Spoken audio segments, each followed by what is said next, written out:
That's how we're starting it. Screw it. We're leaving it like that. All right. You might be scared away at this point, but welcome back to First Down Fantasy. As always, I'm Ryan. And I'm Logan. And today we are doing part 2 of our wide receiver rankings, where we will be going over wide receivers 11 through 20. If you haven't checked out part 1, go click on that right now. You can find all the guys we have in the top 10 before we start getting into today's list. All right, and without further ado, we're going to get right into it. And we're going to start off with number 11. We have Terry McLaurin from the Washington football team. And Terry McLaurin last year wasn't his rookie year, but the year before he was rookie. He was pretty much undrafted in a lot of fantasy drafts. I remember I picked him up off the waiver wire around week 2 or 3, and he was an unbelievable option ever since. Year 2 was even better, and now Logan's brother is actually a big Washington football team fan, so we hear a lot about Washington all the time, and he loves Fitz. And to be honest, I think Fitz is probably one of the best things that's going to happen to Terry McLaurin, because he's not afraid just to throw it up there and see what happens. And Terry has not played with a quarterback that's willing to do that yet. So I think this could be a humongous year for Terry. He could easily go into the top 10 as a wide receiver. I wouldn't be alarmed, because even last year he had 134 targets, but a lot of those are coming from Dwayne Haskins or Alex Smith. So that is not high quality targets. And if he has Fitz in there, who was absolutely balling for Miami, then I think he's going to be an unbelievable option this year. Yeah, I think he has a lot of the same kind of career path so far as Allen Robinson. Stud wide receiver, looks great, and just absolutely saddled with terrible quarterback play. Like Alex Smith, I love him. He's one of my all-time favorite players. He was awesome in Kansas City. He was not good last year. Like, he couldn't move, he couldn't plant, he was dumping everything down.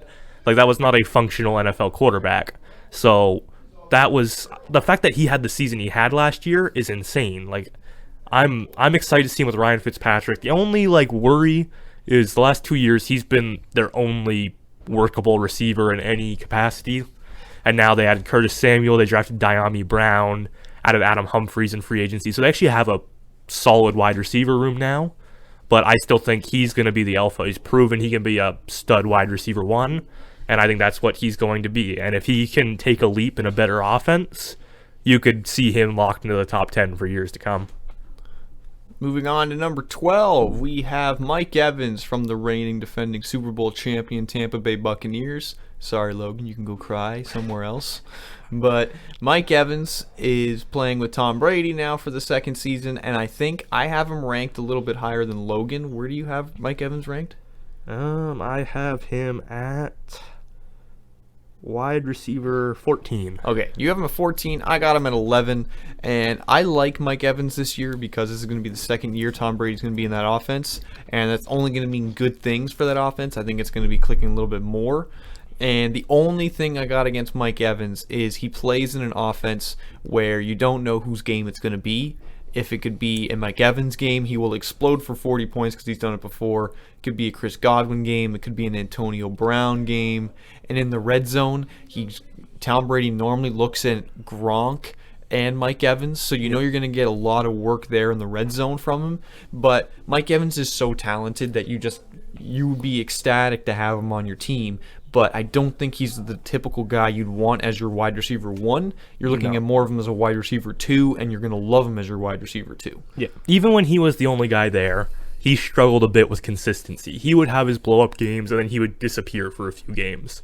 So I think that, especially this year, is going to be more pronounced, but he's never had less than 1,000 yards, which, I mean, when you look at that, that's insanity. Like, he's been in the league for 7 years now, and he's never been below 1,000 yards. Like, that doesn't happen. Like, you have to be a special kind of player to do that.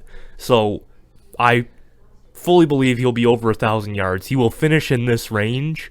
Like, I probably have him lower than I should, but his lack of consistency bumps him down a little bit for me. If I'm taking a guy to be my wide receiver 1, I want to be able to count on him week in, week out. Even if it's not as many points at the end of the year, I want just constant play. Because that's where you build your baseline. I can find the shots later on in the draft, but I just want to build my team around consistent performance, which is my only hit on Mike Evans. Yeah, and to be fair with your 1,000-yard statement there, he had 1,006. So it was still over 1,000. It still counts. But I mean, very it's close. more than 2017 when he had 1,001 yards. Yeah. So He's been tiptoe near the edge for a while. All right, we're going to number 13. We have Tyler Lockett from the Seattle Seahawks, the first team where we have 2 wide receivers. And that offense is totally capable of having 2 top-tier wide receivers. They proved it last year. But Tyler Lockett is pretty much in the same boat as Mike Evans. Yeah. You don't know whose game it's going to be. DK Metcalf is a more consistent player where he's going to get a lot more, like you've said, consistent play over the year. Tyler Lockett is the opposite. He will explode for 50 or he will go for 3. Yeah. He will not be the consistent wide receiver where you're ecstatic. He's going to put up a solid 10, 11, 8. He's going to put up little numbers or he's going to explode for 2 touchdowns in a week. Yeah. That's what you're going to have to live with. But when you look at him, where we have him ranked at number 13, it's a pretty good range to have him. I think personally I have him ranked a little lower. There's a couple guys I take over him, but I like the offense there. If Russell Wilson can throw the ball all day, then Tyler Lockett will have a pretty solid season. At the end of the year, he'll have big numbers, but there won't be weeks where it's consistency. And that's kind of a thing I don't like. I like my wide receivers. I like having, like you said, consistent numbers. I don't want to worry about, is this the week he blows up? And if I put him on my bench, he blew up for 50, and I feel like an idiot for not playing him. No, it's funny because he's our consensus 13. You have him at 16. I have him at 15. So neither of us have him that high. But just the way we're kind of all over the place with these kind of 10 to 20, 10 to 25 kind of guys, it works out that he's up there. And I think for what he is, it's almost perfect. So when I think of like what I want in my wide receiver too, Tyler Lockett checks all the boxes. Like, I want that guy who on a given week can just win you a week. Like with my wide receiver 1, I'm looking for consistency. With my wide receiver 2, I'm looking for that upside week to week. Because at that point, I should be counting on my studs, and that's the guys that just take those shots. And that's what you love about Tyler Lockett. I think twice last year he had 3 touchdowns in a game. Like that's insanity. No, like people don't do that. So he's got all the talent, and if they are more pass heavy, I think you could see a world where he is a bit more consistent. He's never going to be perfectly consistent. I mean, no wide receiver is, but he's never going to be Devontae Adams. He's never going to be Julio Jones or Nuke Hopkins. But I think you could see him take on a bit more of a role because he's talented as basically anyone. Like, he's awesome. Mm-hmm. Moving on to 14, we have Robert Woods from the LA Rams. And the LA Rams are getting a massive upgrade this year with Matt Stafford as their QB. And I think that's only going to benefit Robert Woods and Cooper Kupp. Then, because the offense last year under Jared Goff was not very consistent. This year, it's like I've already said, it's going to be way better in my opinion. So Robert Woods, I wasn't sure who to rank higher. I don't know if it's going to be Cooper Kupp or Robert Woods. I have him at 14, same as we have in the ranking. Where do you have him, Logan? I have him at... where's my rankings here? I have him at 19. Yeah, so and I can understand where this is the range where you're going to get Robert Woods. You're going to get him now, or you're going to get Cooper Kupp now. Yeah. You're kind of taking a stab in the dark. Who's their wide receiver 1? Yeah. I honestly don't know. I'm banking on Robert Woods because he is less injury prone, let's say. But even Cooper Kupp, they had Robert Woods at 129 targets, Cooper Kupp at 124. Each had over 90 receptions. Woods at 90, Kupp at 92. So they're very comparable. Yeah. And I think that's going to be almost the same this year under Matt Stafford. But I think their upside is a lot higher with Matt Stafford.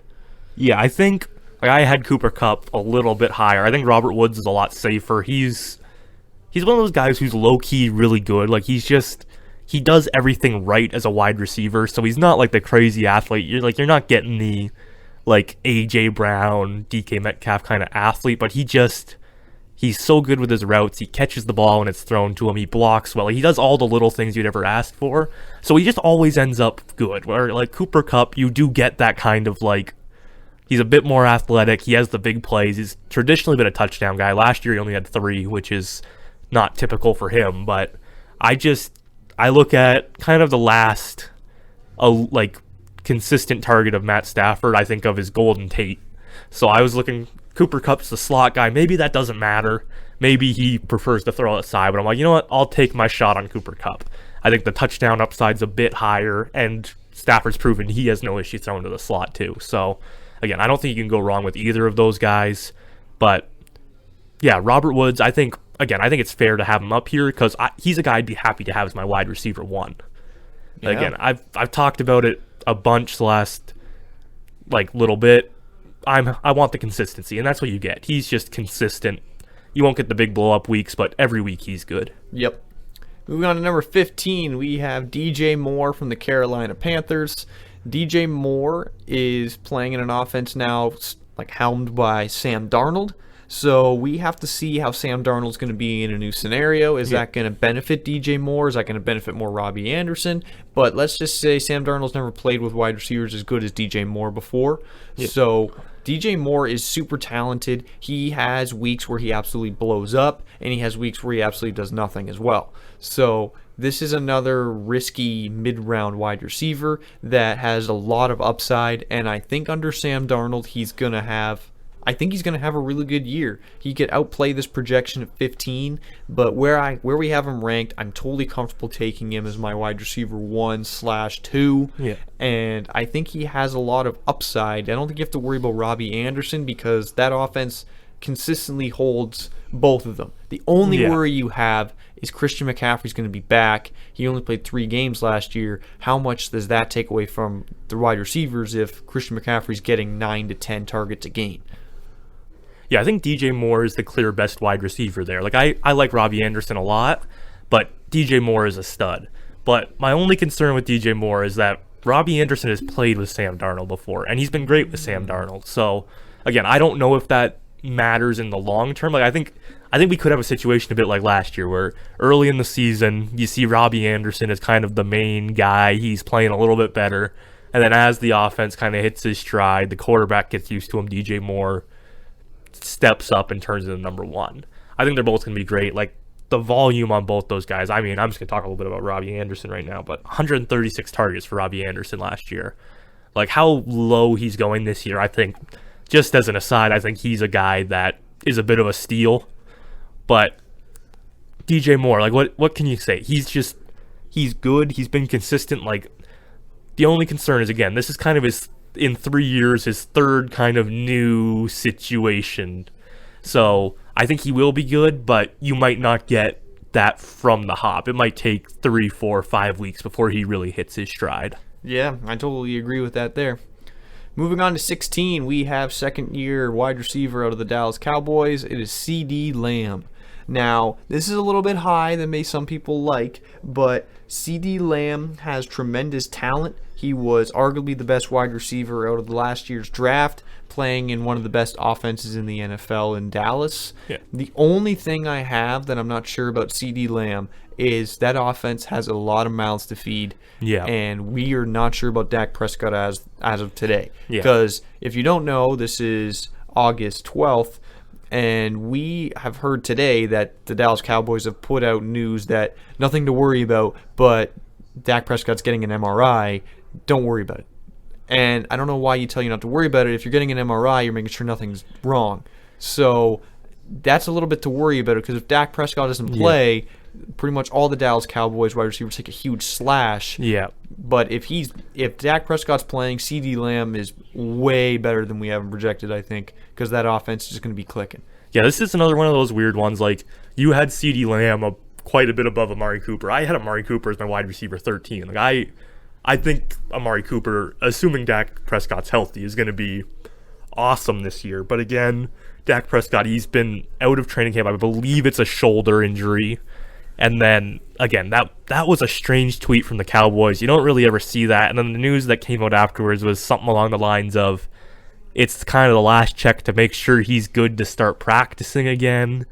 But again, it's just a weird way to put it out there, which it's Jerry Jones who runs it, so you never know. He might just be doing it for fun or to mess with people or whatever, but it's definitely worth taking note of, because again, you don't usually see that when it's, we just want to make sure everything is cleared up and good to go. So yeah, I think though, if he is healthy, CeeDee Lamb, he's fantastic. He's an awesome wide receiver.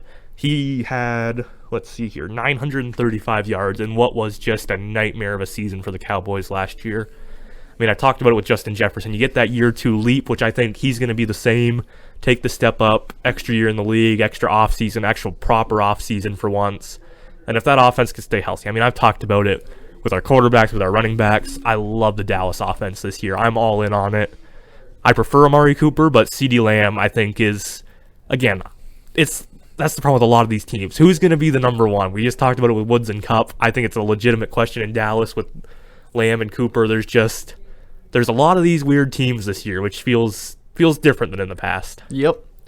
And with Cooper Kupp being mentioned, we're moving on to 17. We have Cooper Kupp. But you know what, Logan? I'm changing things up. Yeah. We already talked a little about Cooper Kupp. Yep. It's time to talk about someone that I really love for a long time. It's Julio Jones, because I love the man. He used to play for the Atlanta Falcons, now Tennessee Titan. We don't have him technically ranked in our top 20, but he should be talked about in the top 20 because I think...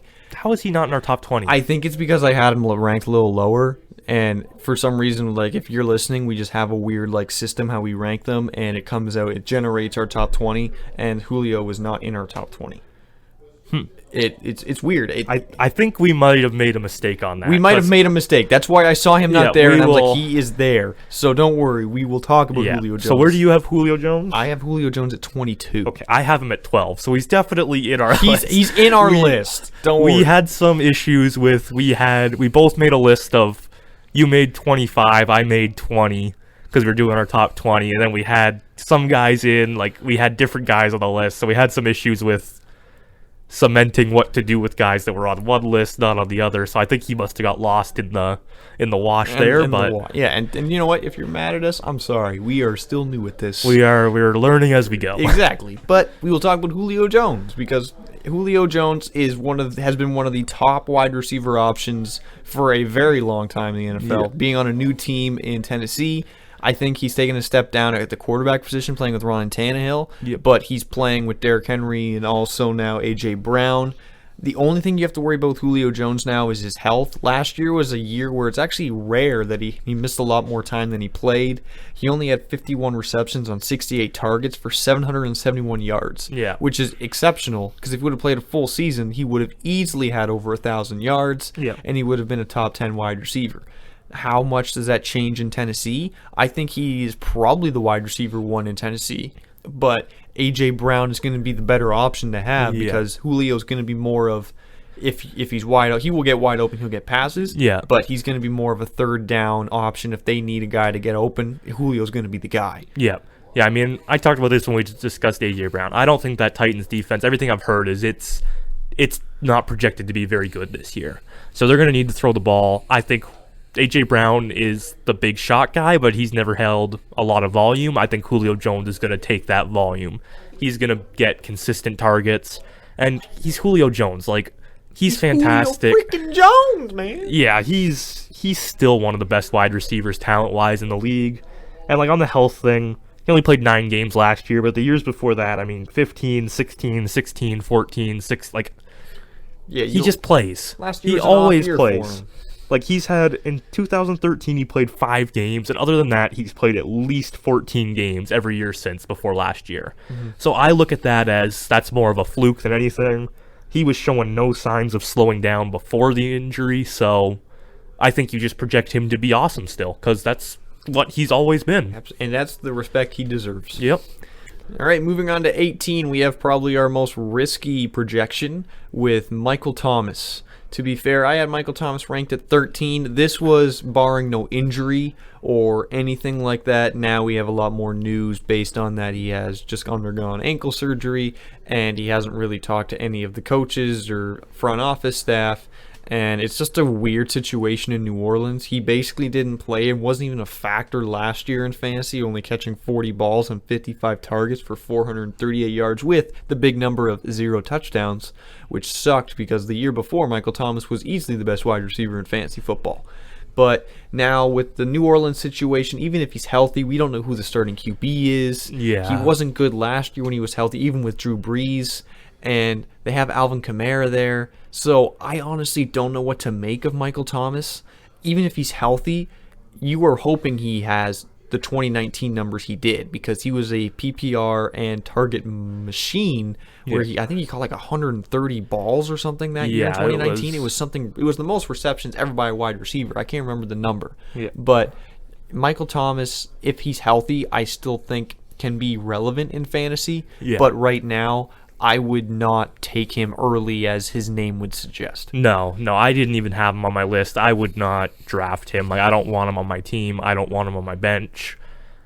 Like, I'm looking at Ian Rappaport tweet from July 23rd. So it's Michael Thomas, surgery to repair the ligaments on his ankle in June.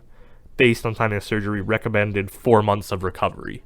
So, I mean, it was in June, so that's a plus, but that's taking you into October.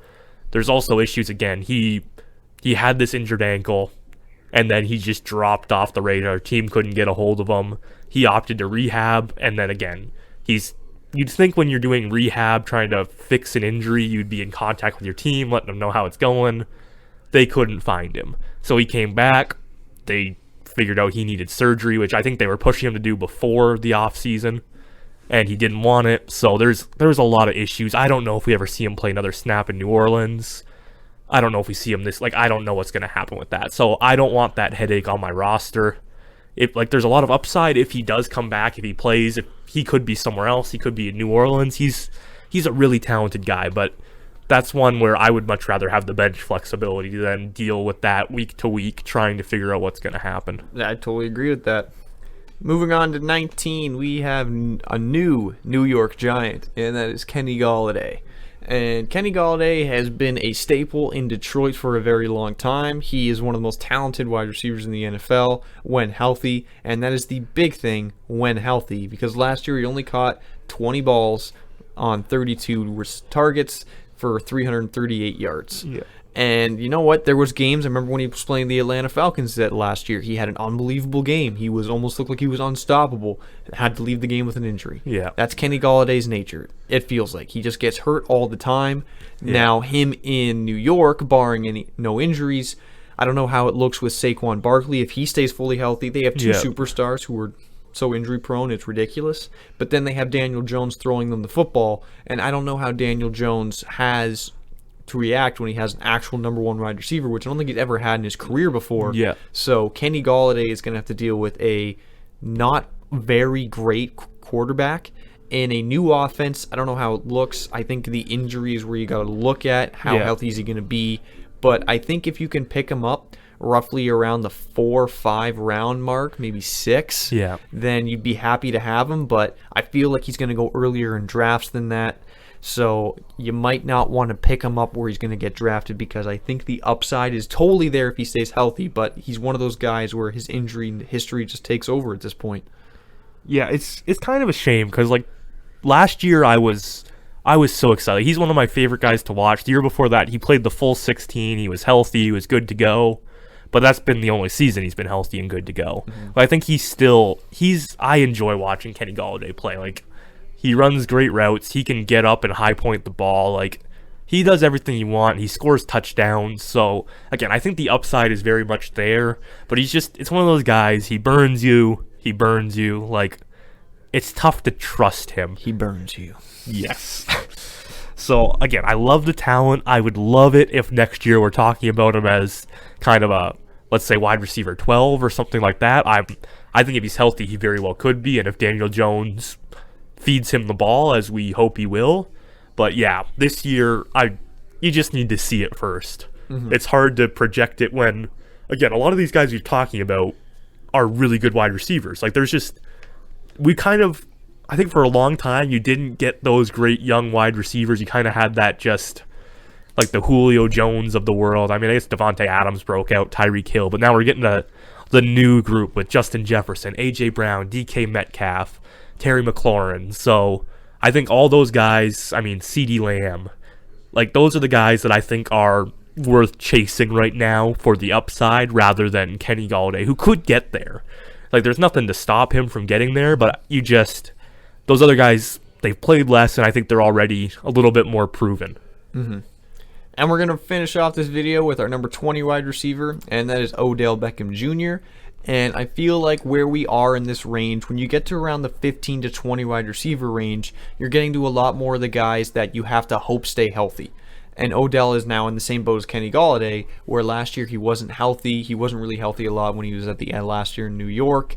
But when healthy, he is an unbelievable wide receiver. The only thing you really got to worry about is the Browns are a lot more of a run-first offense now. Yeah. And Baker Mayfield, Logan kind of trashed Baker Mayfield in our quarterback ranking video. Yeah. But Baker Mayfield is, let's just say he's not the greatest quarterback in the NFL. He's solid, but it's a lot more Odell will get open. He'll have big plays. He'll have okay games, but he won't have those games where he's going to be a 20-point, 30-point wide receiver for you. He'll have games where if you're lucky, he'll get you maybe over 15, but he'll be very consistent if he's healthy. Yeah. No, this is a guy, when he was with the Giants, he was probably the best wide receiver in the league. He was fantastic, but he had consistent leg, knee injuries, so you're kind of... Hurt feelings. Well, that too, yeah. But I think he's not what he was anymore. He's a veteran guy. He's very good, but I don't love that passing attack in Cleveland. I mean, maybe Baker Mayfield, second half of last year, he looked better. Maybe he takes another step forward and is a good NFL quarterback. I don't trust him. So Odell's not a guy I'm super in on this year because I think Jarvis Landry is also a good wide receiver. I don't think there's all that much that separates them. Jarvis, he's one of the more underrated receivers in the league for a long time because he's the slot machine, but he catches the ball every time it's thrown to him, and he's great. So I you had Odell quite a bit higher than me, just how it all worked out. But yeah, I think the upside's there. Again, there's a reason he was the best wide receiver in the league. If he can be back to fully healthy, because I think even last time we saw him play the full season, he was not himself. He was not quite back. So if last season kind of missing some time gave him the rest he needs and he comes back fully ready to go, he's got a ton of upside. Absolutely. All right, that's going to finish off part 2 of our wide receiver rankings. Thank you for listening, and make sure if you have not checked out part 1, check that out, and also check out our other position rankings. We have our QB rankings and our running back rankings.